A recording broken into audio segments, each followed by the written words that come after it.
Good morning. It's day 2 in the Day of the Life series of an affiliate marketer, and it's been a bit of a lazy start this morning. My wife's had a very rare Friday morning off, so we had a bit of a sleep in, and I must admit I didn't really turn the computer on until about 9:30. So I think it's currently about 10:15 now, and I've been doing a little bit of work. I have ordered a voiceover for a video for my travel website, and I'm just going over some of the comments and having a look at the first video, the first day in the life of video, and seeing what your response is to it. In fact, let me bring you a little bit closer. So we've got 30 thumbs up, which is always good, and 13 comments. So I just thought we'll have a look at a couple of the comments and see what you guys thought. It seems my tea making skills seem to be the topic of the day. So some appreciate the fact that I don't put the milk in first, which is always a good thing. I'm glad you agree on that. In fact, if you Google on YouTube, I think it's called the tea making wrap, or yeah, milk in the tea wrap, something like that. If you Google tea making wrap, you'll find it. There's a guy who did an absolutely amazing rap about people who put milk in their tea first and how it's an absolute disgrace to do that. So go check that out. You gotta stir straight away, don't stop. Otherwise you get that weird scum on the top. Where's that stuff? And now you put my sugar in. What you leave it for? Didn't even stir it in, you're unbelievable. What you think it would disintegrate itself? Bruv, you need to go and see a shrink and get some help. You chose the wrong brother's cuppa to mess with. Now go get me your mother digestive. Stay the hell away. Lots of good, like I say, good comments on here. Fun video, Carl. A good insight into your life. Somebody there saying, good to see that I'm using Haro links now, and they're using Haro links as well. Somebody there saying he was very worried, thought I was going to put the milk in first. Another one about the milk. Lots of thank yous. A few people appreciate the very modest amount of sugar I put in my tea. So yeah, I am trying to limit the amount of sugar in my tea, because I do drink around, you're going to be shocked at this, probably around 15 cups of tea a day. So if you can imagine, if I was putting 2 teaspoons of sugar in that each day, it would be horrendous. So yeah, quite a lot of positivity about these videos, and I'm going to continue obviously throughout the entire month. So one of the comments in there which might be helpful to you is the fact that in the first video I said I'm going to be getting less articles, hiring less writers, producing less written content on my travel case study. I'm going to be optimizing the content on there. And some of you were asking what kind of things I was talking about. What am I optimizing? How am I going to do it? So what I learned at the Affiliate Gathering from particularly Carolyn Shelby, who said there's been a tendency over the last couple of years to really make titles and H2 headings really fluffy, not actually specific to the point. We all think Google is really, really smart and it will know what we're talking about, but it often doesn't. So let's say we've got an article about 7-day itinerary in Florida. So we might start with a title, The Sunshine State, My Week, something like that. And it's not very specific. It doesn't tell Google exactly what the article intends to provide. So it doesn't say this is a 7-day itinerary going to Florida. So I've tended to make my titles a little bit clickbaity to get more clicks from the impressions. So I'm going to really work on my titles a bit better, and also my H2 headings. Think about this. How many times do you write an article and you put the heading, and you put a nice intro, and then let's say you're reviewing, I don't know, mountain bikes, and then you'll put, for the first heading, you'll put colour. Second heading, you'll put wheel size. Third heading, you might put price. Well, what does that mean, price? What does it mean? Whereas if you put example of prices for mountain bikes, it's a clear search intent. So your heading will add more value than just putting price, colour, size.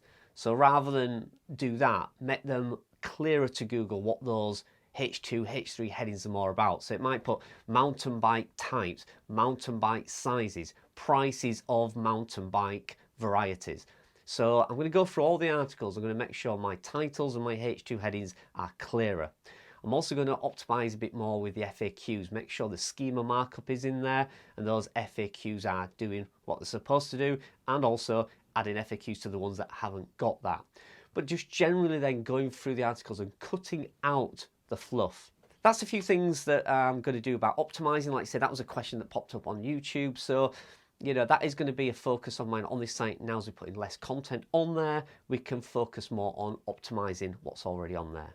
So for now, I'm going to crack on with the day. I will catch up with you later on. I am packing for a golfing trip in Wales for Monday, Tuesday, Wednesday, Thursday. So I'm going to pack up all our equipment. I do film my rounds and I put them on a little YouTube channel, and it's a bit of a hobby and a side project for me. So I'm going to go get all that equipment ready. So you might be interested in what equipment I use, what drone I have, the tripods, camera equipment, mics, everything like that. I might film that as I'm getting it all packed up for you later on today. So join me in a bit and I'll show you all that equipment. So I'm just going to get all this camera equipment packed ready for Wales. Now, the sound on this recording at this moment won't be very good because the microphones I use when I'm normally recording are here, and I'm going to show you in a minute. So apologies that the sound isn't great. So we've got the equipment here. You can see just what it takes to actually go out and film a golf video. But I just thought I'd run through quickly some of the stuff that I've got. So we've got the drone footage. So I use the DJI Mini 3 Pro, which is absolutely insane. This thing can fly for about 3 miles and go as high up as you want, and then it automatically returns to home, it's an incredible piece of kit. Got it in this waterproof, shockproof case.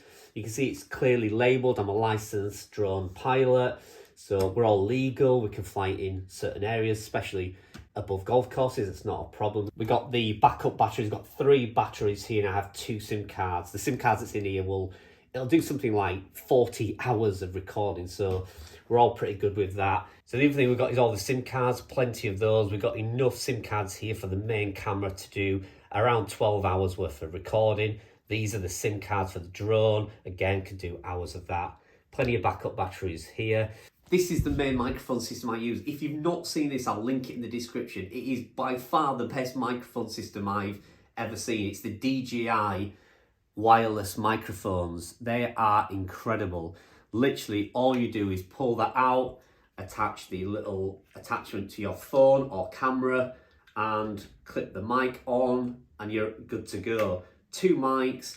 They constantly are charging in that box. It's so quick and easy. I've never known a system like it. I used to have the Rode Wireless Go, and it was okay, but it was a bit fiddly to set up every time. This, you just pretty much put that in your pocket and you're off. You can connect it to any Android or iPhone, or you can connect it straight into the camera. So if you want any piece of kit to film YouTube videos, the DJI wireless mic that would be the first thing I ever buy. I think it was about £280, about $350, but it is a great investment, it really is.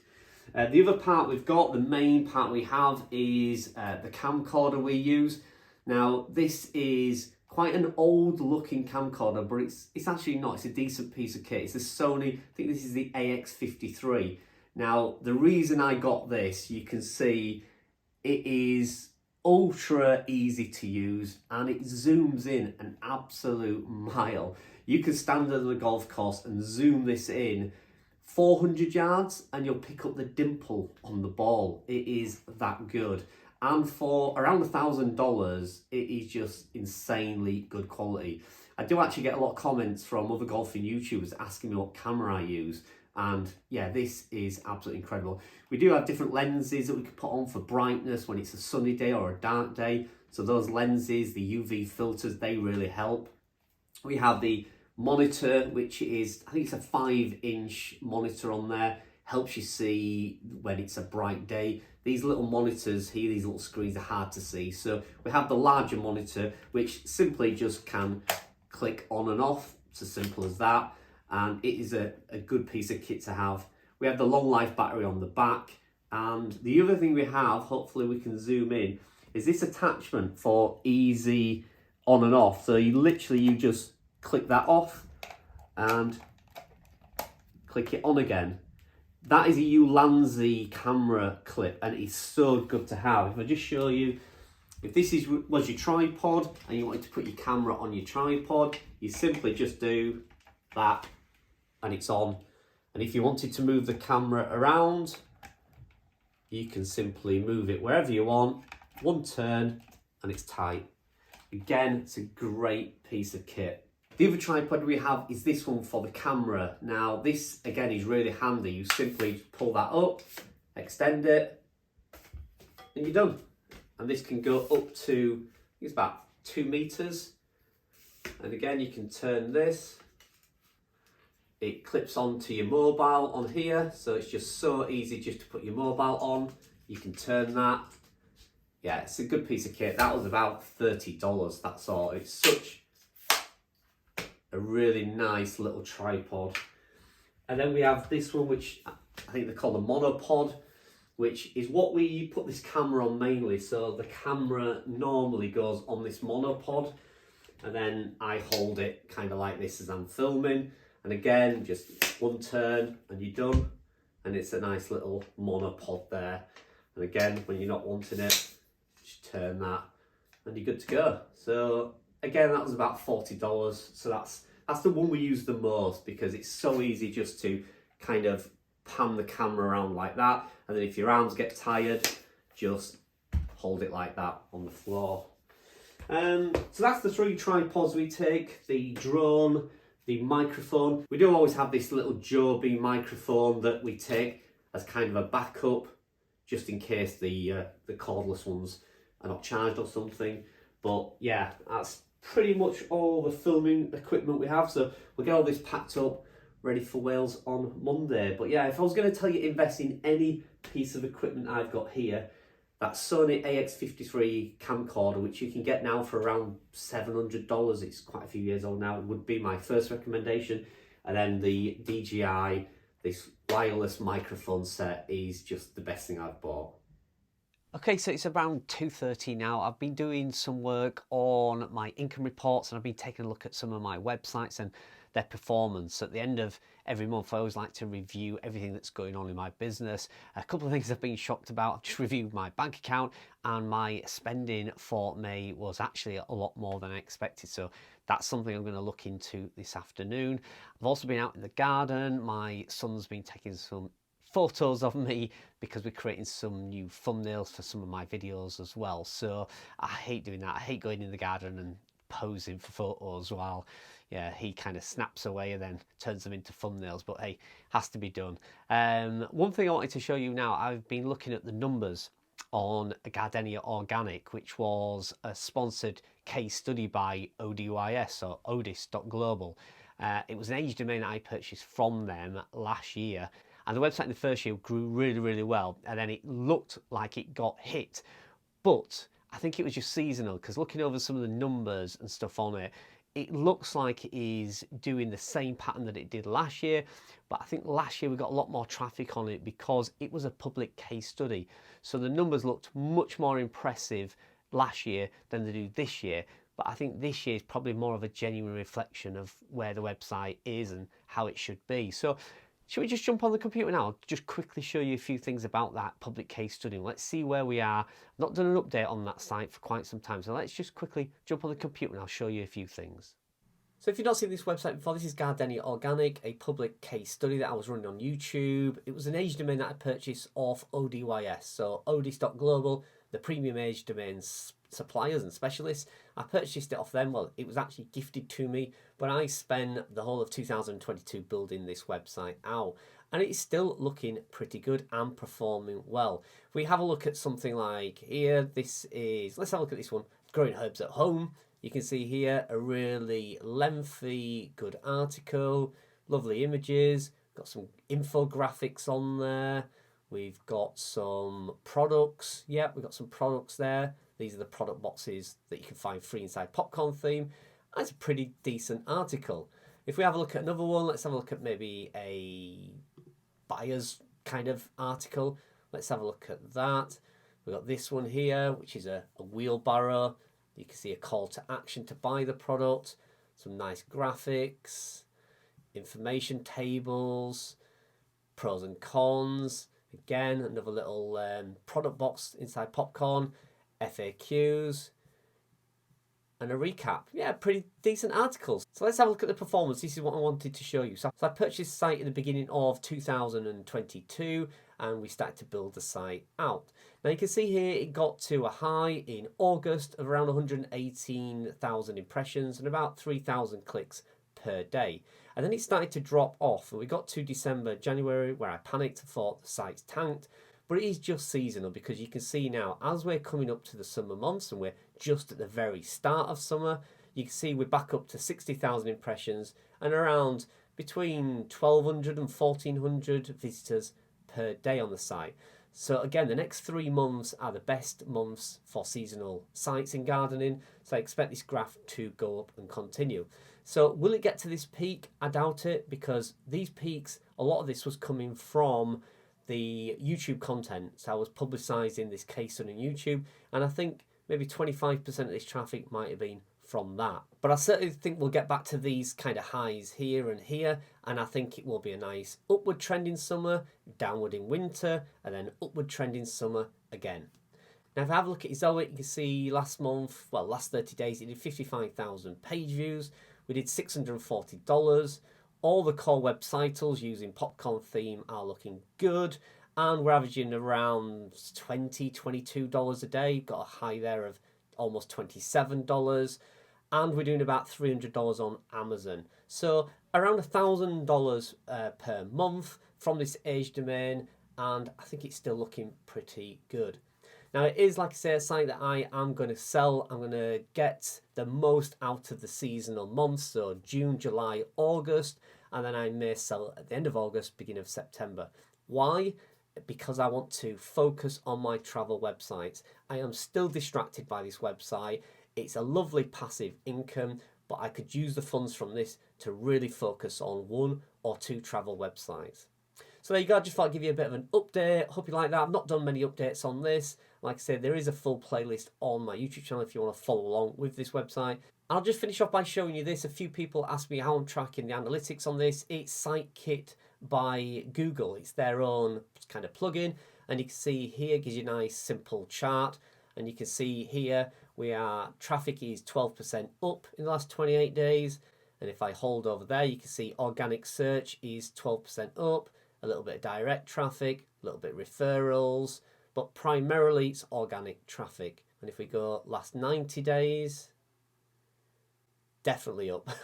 So a lovely, beautiful trending up and down. These peaks are Sundays, so Saturdays and Sundays is always popular in gardening.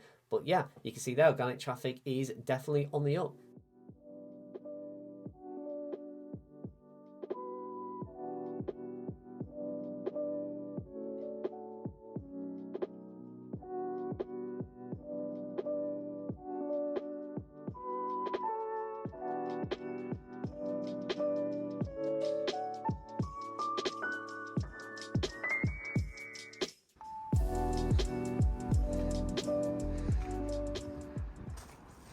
Okay, so it's 6:30. I'm going to wrap it up for today's video. One thing that's actually happened in the last couple of hours, which I haven't spoke about so far in this video, is I've been looking into the ad revenue on my backup travel site. Now I know it gets confusing. Now I have a backup travel site, my main travel site, and my gardening site.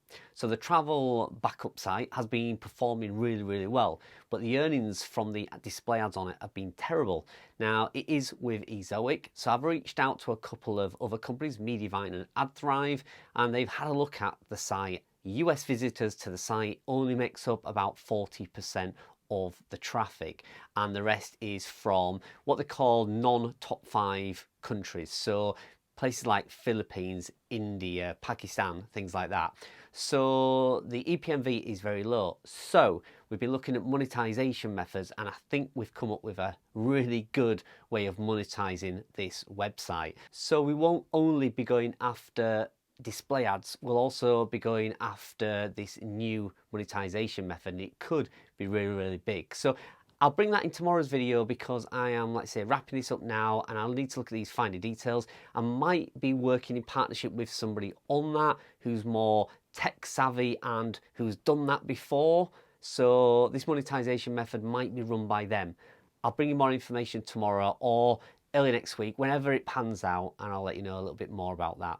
And finally, I just wanted to say, after doing these videos for 2 days, I've actually realised how much goes on in my daily routine that is business based.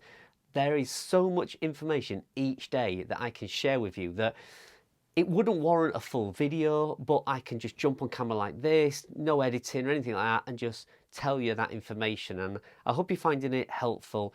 If you have watched this video right to the end, again, it's another long one. I wasn't expecting these to be long videos, and I do think the next 4 or 5 might be a lot shorter, but any information I can cram into these, I will do. So hope you've enjoyed day 2 in the life of an affiliate marketer, and I will see you all tomorrow, hopefully bright and early, but it is Saturday, it's my birthday weekend, so I might even have a little bit of a lie-in. I'll see you very soon. So we won't only be going after So we won't only be going after So we won't only be going after So we won't only be going after So we won't